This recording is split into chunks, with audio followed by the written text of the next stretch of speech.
It was a freezing winter night. The wind howled through the ancient forest like a dying scream. There was a man. His name was lost. His face was forgotten. Hunger had driven him mad. He and his companions were trapped in the wilderness.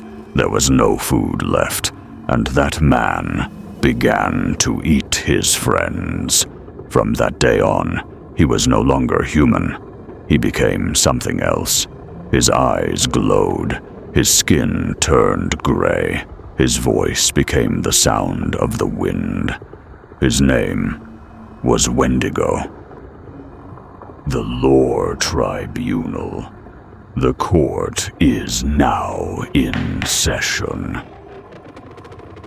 The Wendigo is one of the darkest and oldest myths of North America. The Algonquin people called it Wendigo. Some tribes called it Windigo. But all of them told the same terrifying truth. A being that was once human, but became a monster through its own greed and hunger. According to the legend, the Wendigo is born in the heart of the harshest winter. The snow is so deep that the trees bend under its weight. The sun disappears for weeks. There is nothing to eat. Humans begin to lose their minds. Some hearts turn black, and in that moment, a spirit awakens. The Wendigo spirit. It possesses the person who is consumed by hunger, loneliness, and greed. From the first bite of human flesh, the transformation begins. The eyes start to glow. The skin stretches over the bones. The body grows unnaturally tall. But the hunger never ends. No matter how much it eats, it remains empty. The more it grows, the more it hungers. It is no longer human. It is a monster. The most terrifying thing about the Wendigo is this. It was once a person who chose this path because of hunger, because of loneliness, because of endless greed. The Wendigo wanders the forest. Those who hear its voice begin to lose their minds. Those who see it either run or become its next meal.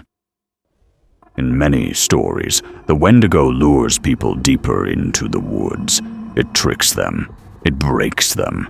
Then it devours them. But the worst part is when the person who becomes a Wendigo no longer recognizes their own family. They see their own child, their own wife, as nothing but meat. Now comes the most terrifying question the Wendigo forces us to face. What truly makes a human human?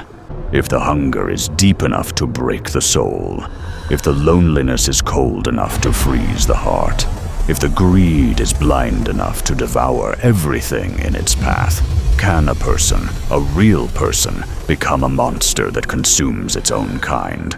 In our modern world, this question is no longer just a myth. It is a mirror.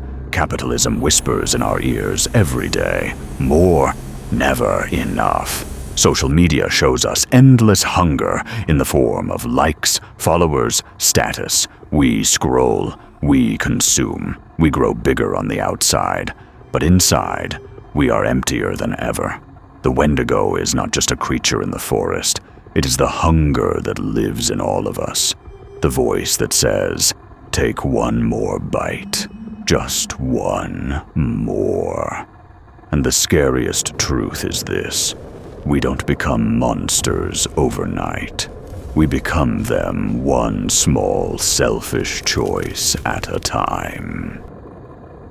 The Wendigo is one of the most tragic creatures in all of mythology, not because it is evil, but because it was once human. It reminds us of a brutal reality. Monsters are not born in the darkness. They are made by it. They are made by hunger we refuse to face, by loneliness we refuse to heal, by greed we refuse to control. Final question. Is there a Wendigo sleeping inside you? If one day you lost everything, Could your hunger turn you into the very monster you fear? You are the jury. Monster or victim. The Lore Tribunal will return with Case 10. The court is adjourned.